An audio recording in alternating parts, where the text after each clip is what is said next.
Hello everyone and welcome to this week's episode of the Propulsion Swimming Podcast. I'm your host Scott, and back with me as always is my good friend and co-host Dan, and on this week's show we are talking to the head coach of one of the leading club programs in the country. Yeah, we've got a fantastic coach on for today's episode, one who's doing an amazing job at Poole Swimming Club, which appears to be going from strength to strength. So I'm really looking forward to finding out what some of the secrets are that's bringing a lot of success down there and sharing them with you guys listening in. Yes, so let's have a listen for what's to come in our conversation with Barry Alldrick. They're children, they're just getting started in the sport. I mean, I've been fortunate enough to go to a few European meets, and just the amount of swimmers that are between like 20 and 40 that are still competing at a high level. I mean, I really think we need to be pushing that a lot more in the country as well.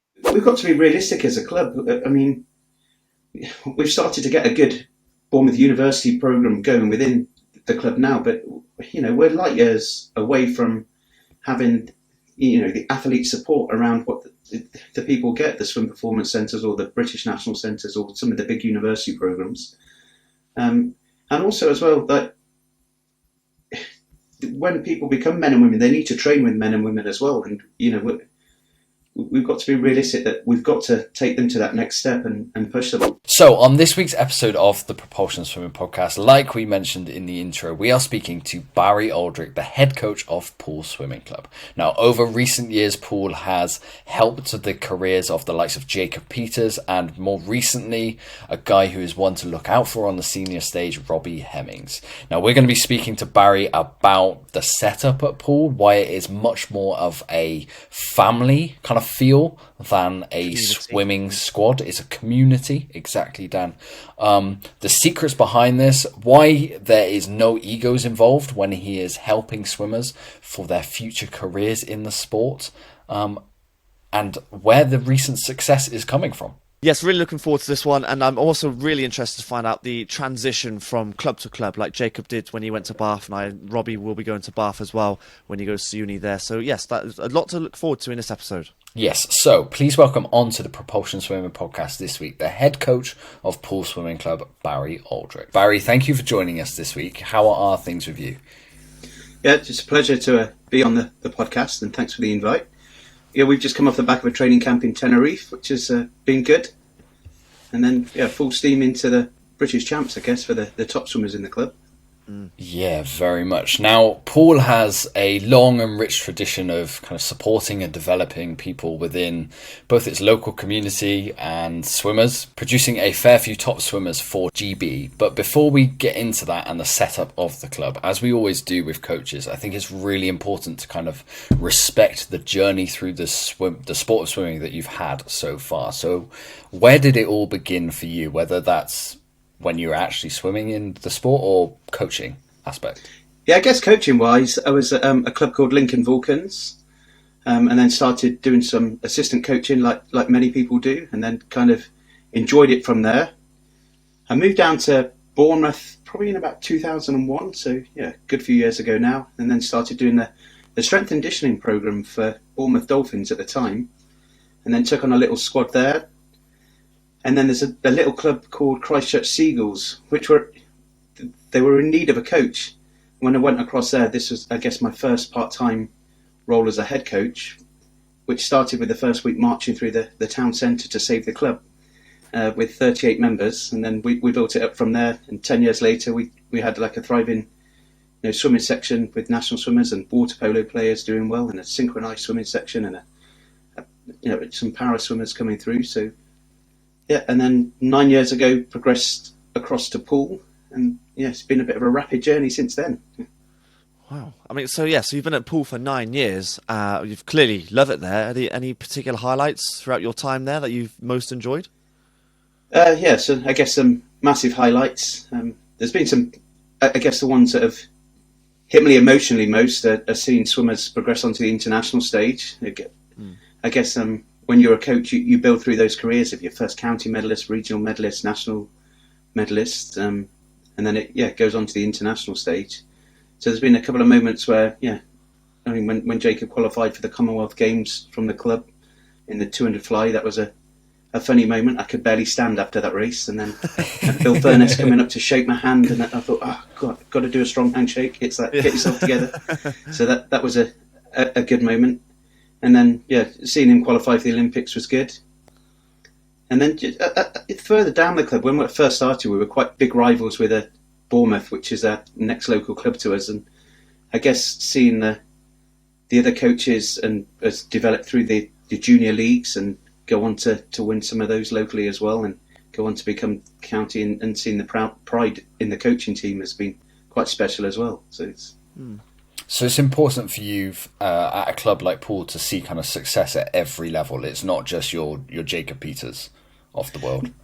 No, I think, Robin that was there before me started to get swimmers to a really high level, and the club has always had national swimmers, but I guess internationally we've had a good pedigree now for a few years. But the club's always been a big community club. We celebrated its 90th year in COVID, and it was great to see some of the old pictures of, I think people used to swim in like what was called Poole Park next to a railway line, and then the swimming pools developed in Dorset, and it's quite nice to be involved with the club's history. It is rewarding. We find it very important to enter novice leagues for the younger swimmers, and I think probably that team ethic in age group swimming is really important, and something that's probably been replaced a little bit, but now we're going a little bit later with when we take people to nationals. So I'm hoping that a big kind of team focus comes again for the younger swimmers, which is way more exciting for new parents to come along and maybe spend 2 hours at a pool where your whole team's racing, rather than waiting 9 hours around an open meet. And it doesn't really sell the sport at the youngest age as much as it could do. So I think that whole that team culture is kind of reflected when we speak to Jacob Peters quite a lot, actually, and you notice that he always recognises what Poole did for him. I think that's really important, and that does show the team atmosphere around the club. Yeah, I mean, his journey was pretty good. He was picked out of a local schools gala that the club get involved with, and then he kind of progressed through the club, and he went all the way through. So I think it shows the power of the pathway, really. Yeah, absolutely. So with yourself being at the club now for 9 years, which if you think of any career workplace, that would be considered quite a long time. So how do you keep the environment so fresh and engaged for yourself? No, it feels like a long time. I'm joking. It's been a good journey. I think we're quite lucky in the respect that there's a good set of coaches and teachers throughout the club. Like I've got a lady called Marilyn, a guy called Mike, and Kate that have been there probably longer than since I was born. And then I've got hungry coaches like Jacob and Chris, and then I've got steady but like really nurturing coaches like Jan and Phil within the team. And I think what we get then is a really passionate team that wants to take everything forwards, but then we've got the experience to kind of chop our legs off a little bit and make sure we do it in a sustainable way. And that seems to have worked quite well. So we're all quite honest and open with each other as well, which I think as a coaching team really helps. And then I think the pathway's just developed. So we're producing, or we're developing swimmers quite nicely, working through. I guess we try to incorporate as much of the British swimming optimal athlete development framework and looking for the attributes that makes that work. And it seems to link quite well. And I think because we've been the same coaching team for quite a while, that gives a lot of consistency to the program. Yeah, I was going to say, it's obviously all about sort of team morale, and if you're all singing from the same hymn sheet, that must obviously help as well. Do you all have the same coaching philosophy as well? I think in general we've all got the same coaching philosophy. We do have our differences, and we do have our arguments over different swimmers in the club and where we think they should be, and we trust each other enough to have those conversations and work it all together. So yeah. What is it that makes you want to keep coming to work every day? I know that's a big question, but what is it about Poole Swimming Club that's so great? Yeah, I mean, first of all, it's a beautiful area of the country. I've got a family, I've got 4 children. It's a safe environment, beautiful environment and area. And the club just has that nice feel through it all the way through. Like everyone generally cares, and people, like parents, give so much for the swimmers in the club to succeed. And then in terms of like what excites me is, I know it's really hard to find that swimmer with every single attribute you want. So you're finding the best swimmers and trying to work on their strengths and trying to push them on. So I think it's at the moment, like, Robbie's probably leading the way, but there are probably 5 or 6 swimmers underneath him that will come through as well. So that's quite exciting, and you know that's what keeps you awake at night, thinking, well, what does that person need to work on, or where do we take that, and where do we set the goals for that? I think that is that's one of the brilliant parts of like an age group program, is the fact that you do tend to have kind of not a high turnover of swimmers, but especially if you're doing the performance squad end of it, it does keep it fresh naturally, because there are swimmers coming in and out, and you constantly have to work to their strengths. Like you're saying, you have to keep changing your philosophy. You can't just sit upon this is how a swimmer should be. And everyone is an individual. I've got some beautifully technical swimmers, and you think, come on, just need to get you racing now. And then you've got the racers that are scruffy, but you think, I can get the technique better. So there is always something to work on, that's for sure. Is that where the buzz comes from, to try and build the next best swimmer, or is it the idea just to build the squad as a whole, a level playing field, if you like? I think we work really hard with the squad dynamics. Every squad in the club has got like a parent squad coordinator. The parents are quite well connected, and we really encourage a good social scene between the swimmers as well. I mean, with the beach in the summertime, it gets a bit too social, but it's good. I think having that peer group really encourages each other.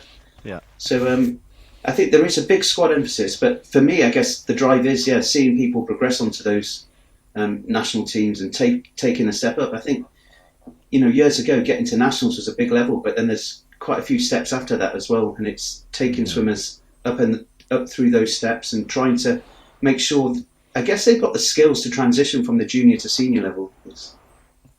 I tell you what, that's a big topic that we'd like to talk about on this podcast, is how the club consistently kind of produces these senior athletes and then helps them transition onto the elite stage. Because over recent times, we've said about Jacob Peters, and now Robbie looks like the next guy to do it, that it's almost like the end point of their swimming career is not Poole.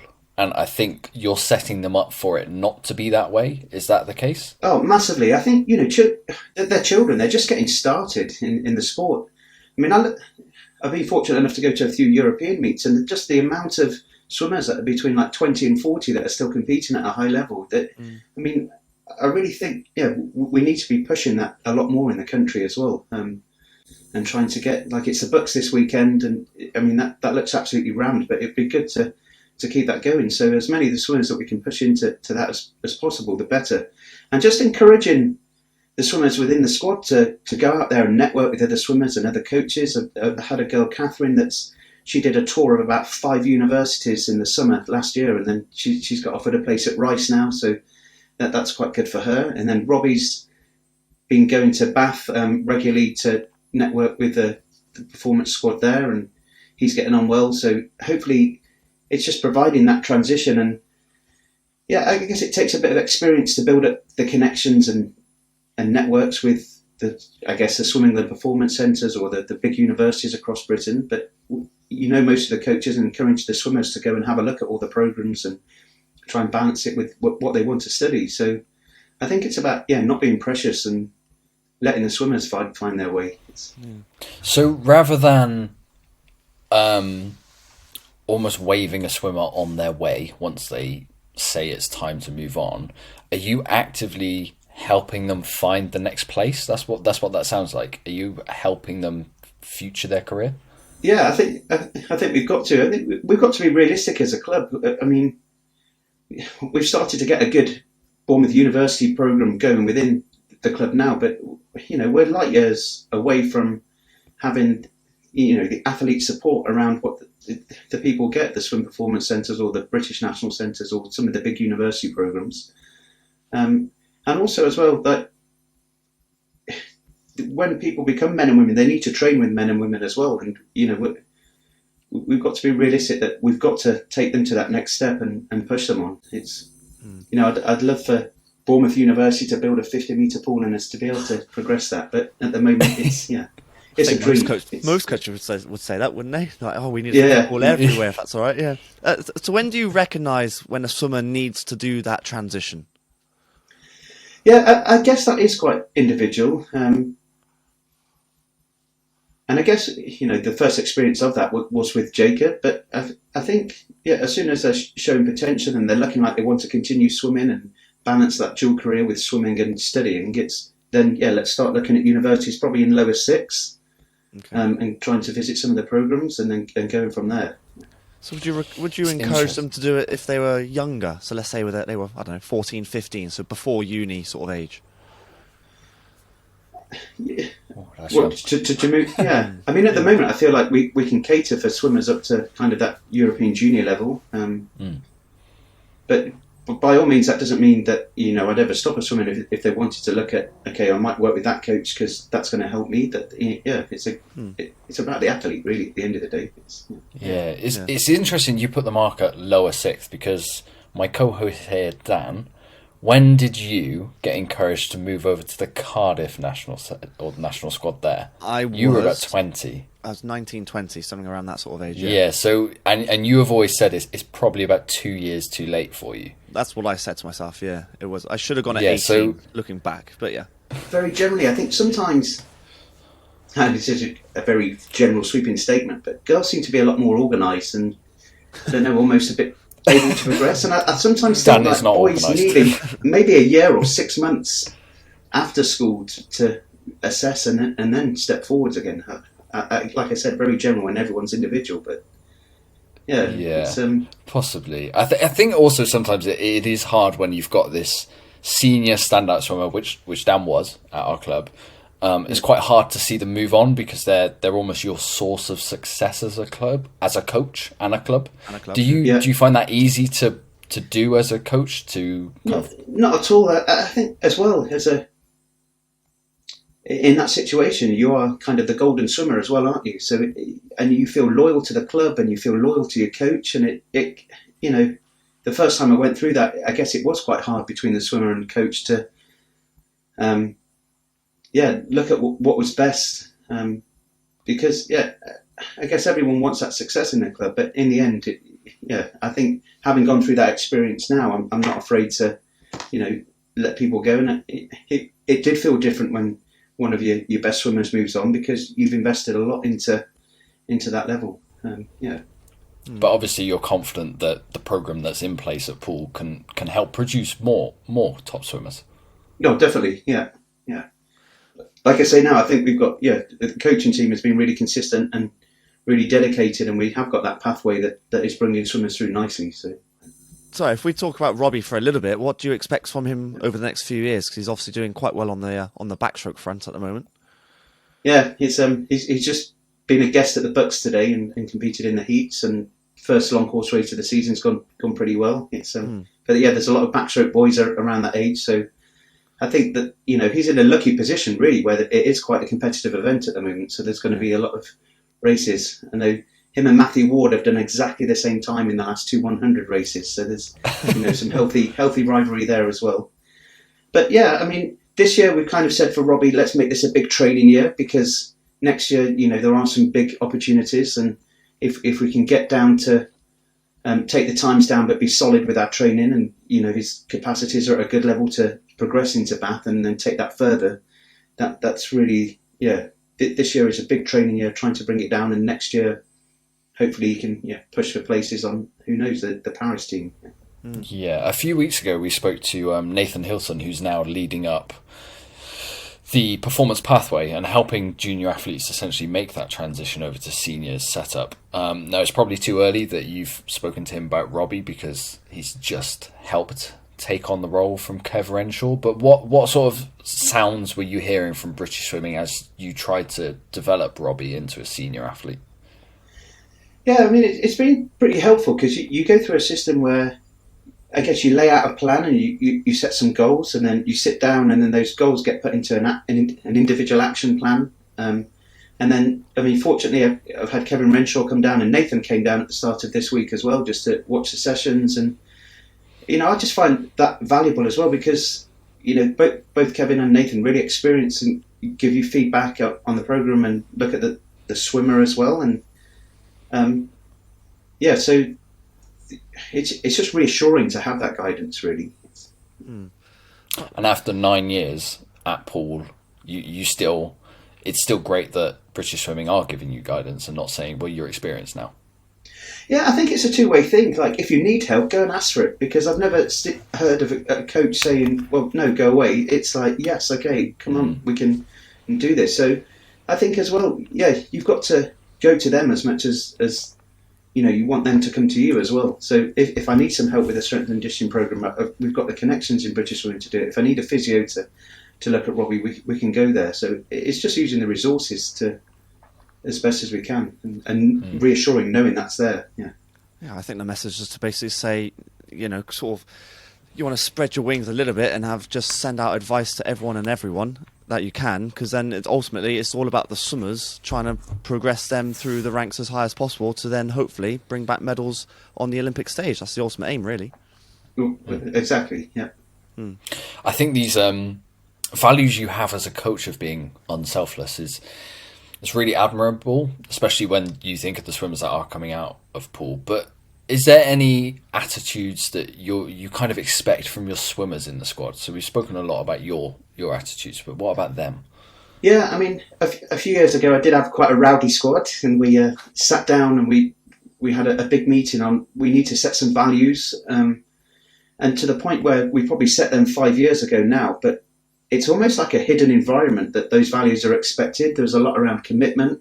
It's a lot around being honest with conversations, but also honest in the training that we're given. And respect was a big one. Unity was a big one. And then just having the courage to be optimistic and push for those big goals that we never thought were possible. So that, those goals have got to be exciting enough to challenge for and work towards. But I'd say we did do quite a bit of time on shaping the values of the club.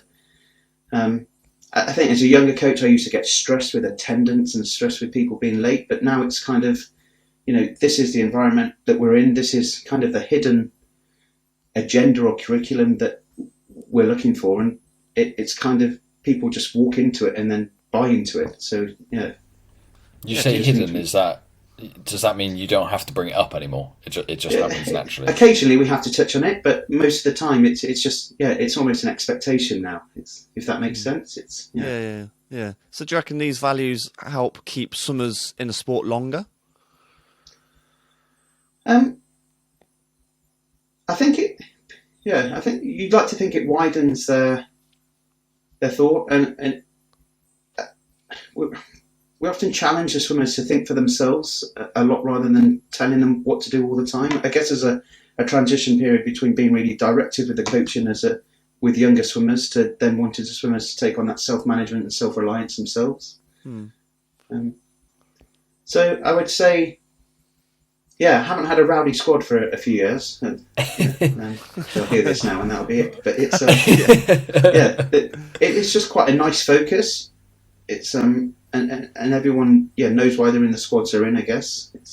I'm sure it helps when you do have senior athletes leading the way and set an example for everyone throughout the whole squad. Now, from our research, how big is Poole as a setup? Because I think Dan's found that the structure is swim skills all the way to National Academy, Masters, the lot. So how many members do you have? So in the main club, we've got 240 members. We've got a small Learn to Swim section. We've got a master section that's started to thrive at the moment, just above that. And then we've linked in with one main training venue at the moment, which is Talbot Heath School. And it's a girls' school, but we've got 100 girls going through the academy there, which gives me quite a nice contrast from working with the squad like 5 till 7 in the morning, and then a really enthusiastic squad 7:15 to 8:45 in the morning. So it's, I guess, associated to Poole, I guess we're probably around about the 350 mark altogether. It seems like a lot of clubs nowadays are trying to cater for everyone, from your Learn to Swims to your Masters to your Open Waters. Is that a thing that most clubs are now trying to do nowadays? Because Will Philpott at Crawley basically has that same sort of layout there too. Yeah, Poole has always had a good pathway. I guess there was a period where the leisure centres took on the Learn to Swim side. Fortunately, there are a few school pools around here, so we're able to work on those fundamental skills, probably more directed towards competitive swimming than what some of the Learn to Swim programs are. So for me, we can kind of shape the swimmers at a younger age if they want to go into competitive swimming. But then, we've got like a county academy that's across 6 lanes. We've got a regional academy that's across 6 lanes, a national academy across 6 lanes. But we're not too precious on the age within those academies. So there's quite good ranges across them. So people are at where they're comfortable with or where their potential wants them to go. And then if they want to push further, we'll give them that support. Well, how much detail do you have through the whole of that setup? How much say do you have? Well, in recent years, we've got a young coach called Chris that has come on really well. So he's taken on head of junior development, and he's kind of looking after the squads from regional downwards. And then we've got Jan, who's worked so hard and is so knowledgeable, and she's in charge of the pathway, like the quality control, to make sure that we're working along that. And that allows me then to kind of oversee all the different areas of the club. And it tends to, it's working quite well, yeah. Yeah. I mean, you've got a fair amount of coaches. Like, I've lost count of how many names you've just said. But it seems like, how important is each individual? Because they've obviously got their own separate jobs and different squads. Yeah, I mean, a team is as weak as the weakest link, isn't it? So, yeah, it's the coaching team, really, we're all just like the swimmers. We're all looking to better ourselves all the time. We're all looking to be challenged and, praised and just part of a good team, hopefully. Yeah. Do you have some sort of model that helps qualify the teachers or help them with CPDs and gain more experience along that sort of route? I think when we first started at the club, it was very much like you're a national coach, you're a county coach, you're a competitive. But we tend to all work through all the different squads. Not super regularly, but Chris coaches 2 squads, Jan coaches 2 squads. I'll coach 2 squads with the school, and Jacob will come in. And like last week when we were in Tenerife, I've got the county squad coaches coming to cover the national squad, and we kind of all linked together. And with running the club, sometimes we feel like it would be great just to work on look at what we've done in a training set and have a bit more time to focus on the swimming. But in general, we work alongside each other quite a lot in the club, so we've got a good idea of how we all work, really. Yeah, I think everything you've spoken about so far in this podcast, it's kind of interwoven nature. And I want to say an interwoven team, but it doesn't quite do it justice. I feel it's more family, if that makes sense, because the way you were talking about beach days and everyone hanging out, you want parents to really get involved. You've got coaches going all over the place. It very much feels more like a family-orientated club. Does that do it justice? I think so. Yeah, it is a family club, and you still get a lot of competitiveness within that family, I guess. But it's I think throughout the whole club, we have got a good friendly bunch, and we've got a lot of people willing to help. And we do try and drive home that it is a club, and it's not a service. If it wanted a service, you'd be paying, £1,000 a month or whatever for everything that goes on and all the time that everyone gives. So it's hopefully that club feel. People pay to cover the coaching and the pool hire fees, but then we'll run lots of meets and lots of fundraising events, and the fundraising team's been great over the last few years. And really good during COVID, so it's everyone gives a lot, really. Yeah, the club certainly does seem like it's going from strength to strength, especially over the recent years. So what can we expect from Poole in the next few years? Yeah, I mean, I guess our ceiling is at the moment trying to get people to that European junior level and transition them to seniors. We are working well with Bournemouth University at the moment. We would like to develop that area. In terms of swimmers, we have got some exciting prospects at quite a few ages, and it would be interesting to see how they come on. We've got our first, I guess, outing in the National Arena final in a couple of weeks' time, which is exciting for the club, first time. So. Oh, so it's all looking pretty good, especially after you've just had your 90-year anniversary as well. When I was going to kind of link that to being that whole community-based club, and the fact that old swimmers keep coming back as well. And I'm quite excited where Poole's going to be heading. What would your the ultimate would be for Bournemouth, Christchurch and Poole Council to think this club's nearly 100 years old. The Dorset Swimming Association is nearly 100 years old. Let's build them a really good facility. Yeah. You're starting a campaign Olympic here. level, yeah. It's 8 years away. Yeah. That can be possible, yeah. If I ask the final question, what would your biggest piece of advice be when it comes to being a coach of a club just like Poole?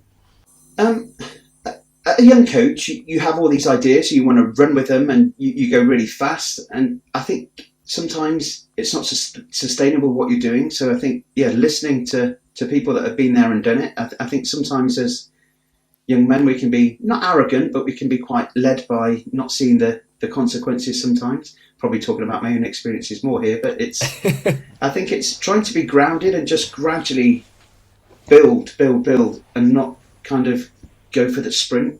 If you want to be in that long-term kind of role within the club, sometimes we can get quite isolated as coaches, but I think making sure you go and talk to other coaches, visit other coaches is probably the best advice as well.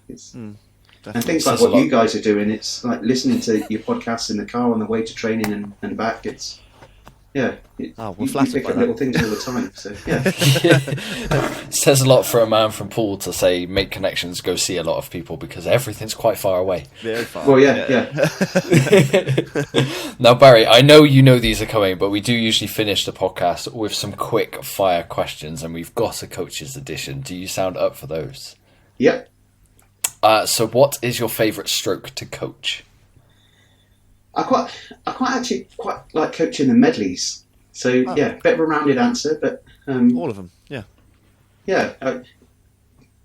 I mean, within the school program that we've got at the moment, we offer quite a lot of technical sessions in the daytime, and it's quite nice just having that range of working on all the different strokes. Who is your swimming idol?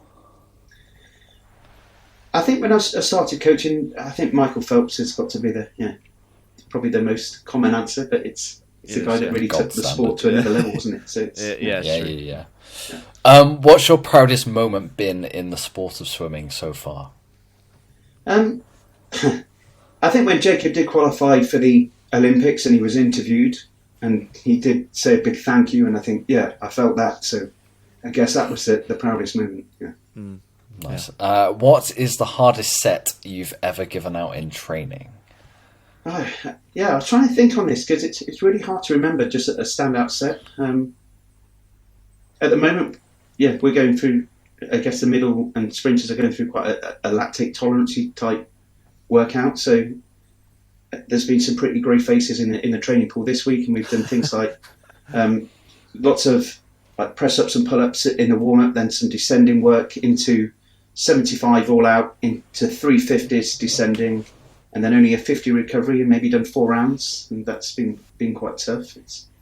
So like the 75 all out would be maybe on 230, the 350s would be on 140, 130, and then 130, and then a 50 recovery. And each round does, I've seen, it's not been pretty. But, So that's quite a tough set. And then playing around as well sometimes when we're leading into competitions and you're 10 weeks out.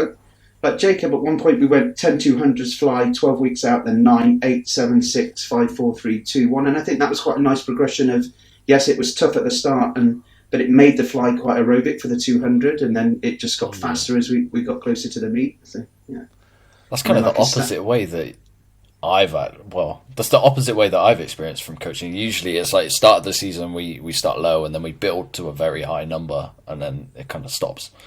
Yeah. And I was just looking for the quality really to come, and I guess, and the speed to come, and then we might do a stand-up swim with a suit on 2 weeks out of the competition and see where we are, and not take too much on that other than what we need to just fine-tune for the next 2 weeks. Nice. So I'm quite a big fan of maybe having that initial 2-day rest before we start the taper, but then doing a couple of stand-up swims just to see where we are, and then having time to break the swims down and just work on those little areas that make the difference.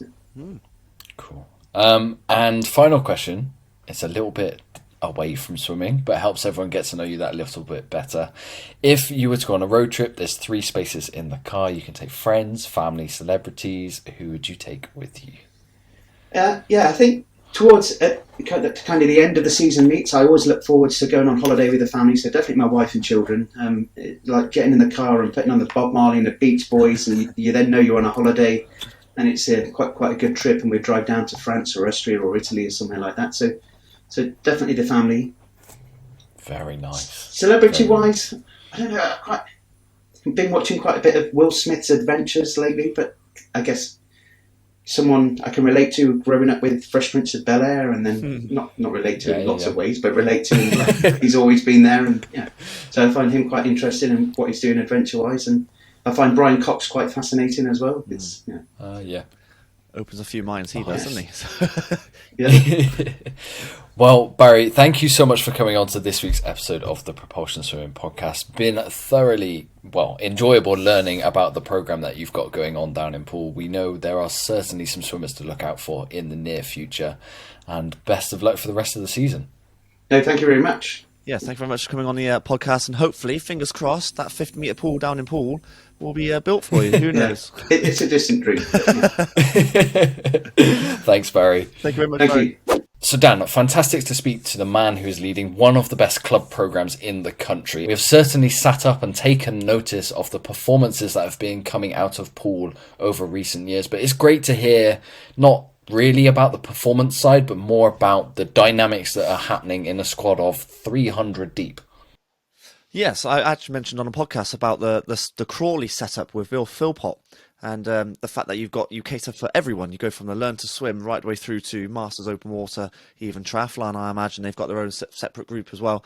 It is interesting that I wonder if most clubs are now going down that route to trying to help funnel swimmers in towards the club and the competitive side of things, rather than letting leisure centres do swimming lessons, maybe. I don't know, possibly something like that. My biggest takeaway was the fact that he is very keen on the transition from club to club, and it's not just junior to senior. It's going from, let's take Jacob for example, going from Poole to Bath, or Robbie. I imagine he will go to it's no ego, he will go to Loughborough for example. He actually helps facilitate that move. I think that's key, and a strong message for coaches out there. Definitely the fact that he was actively speaking to universities, helping them essentially set up interviews, whether it's in the States, it sounded like a few of his swimmers had gone to, whether it is Loughborough, whether it's Bath. I think that's, like, as a performance coach, and the fact that he's judged on results, I would presume, I guess to be selfless and help a swimmer's progress through the sport it's I want to say it's refreshing, but the more coaches we speak to on this podcast, the more it fills me with confidence that coaches' egos are a thing of the past. Does that make sense? Like pretty much every coach that we've spoken to on the podcast thinks the opposite of that. Yeah, which actually obviously is a good thing, and maybe that's the reason why we're seeing success on the higher level of the elite range, at the elite level of things, you know? Yeah, now let's talk about the best swimmer in Poole then a little bit, because we didn't bring it up with Barry on the podcast, but we've got a video that will be coming out just before British Champs of kind of 5 things to watch at British Champs. Stay tuned for that on our YouTube channel. And one of them is the men's 100 backstroke. Now, there is a plethora of swimmers coming through the ranks. You've obviously got the main protagonists from previous Olympic cycles, your Luke Greenbank, your Joe Litchfield, your Brodie Williams. But just below them at the age range of I'd say 17 to 19 now, there are so many swimmers that could potentially take that first medley relay spot, maybe even the second medley relay spot, especially leading into Paris. And Robbie Hemmings is certainly one who's on our list. I think it's a really exciting event in British swimming, and I cannot wait to see what happens. Genuinely, it's one of my circled events at British Champs. With the 200 freestyle and all of the big ones. Yeah. It's right up there. I don't know if you're thinking the same as me, but the fact that there's one spot, or 2 spots if you want to include a heat swimmer, and there's about 6 swimmers lining up for that one spot, surely that can only be a good thing to drive and get better results. Yeah. Surely? You must be thinking the same thing as me. 100%. And the fact that 100%. These guys are all queuing, and 100 backstroke is our weak leg on the medley relay. If we can fill that spot and hopefully someone goes, even if they just go 52, then we're with a great shout at gold in Paris. with the fact that we've got Adam and we've got Jimmy and, the powerhouses in the middle, It's very exciting. It is one we've circled for a long time, actually, because we knew this was sort of coming, as well as the 2 and 3, like you were saying. But it is very exciting, and Robbie Hemmings is one of those swimmers to be watching out for. Yes, absolutely. So, Dan, over the next few weeks, there are tons of competitions coming up. I'm not entirely sure when this podcast is actually going live for people to see behind the scenes, but there's the likes of the Edinburgh International. There is the Arena League final, which has probably happened by the time this has gone live. There's the British Para Meet. There is Champs. There's all sorts happening, and we are going to be covering them all at the best of our abilities. We are 2 guys behind a laptop, but we will be posting results all over our Twitter pages, our Instagram stories, hopefully YouTube. We'll be at a few of these meets, so make sure you subscribe to all of the Propulsion Swimming social channels, as well as this podcast on YouTube and Spotify and Apple. And me and Dan will be all over your phone screens, all in your ears for the next few weeks as swimming really ramps up in this country. I'm excited. Yeah, I was about to say we'll see you in 7 days, but actually we're going to see you every day on the screens, okay? Something like that. Yeah. Yes, thanks for listening, everyone, and we will see you in 7 days on this podcast. Thank you for listening, everyone, and we'll catch you on the next one. You've been listening to the Propulsion Swimming Podcast with Scott and Dan. We want to thank you for joining us and invite you to subscribe to the show, as well as checking out the Propulsion Swimming YouTube channel for weekly tutorials and videos to get your swimming fix. We will be back next week. Until then, we'll catch you on the next one.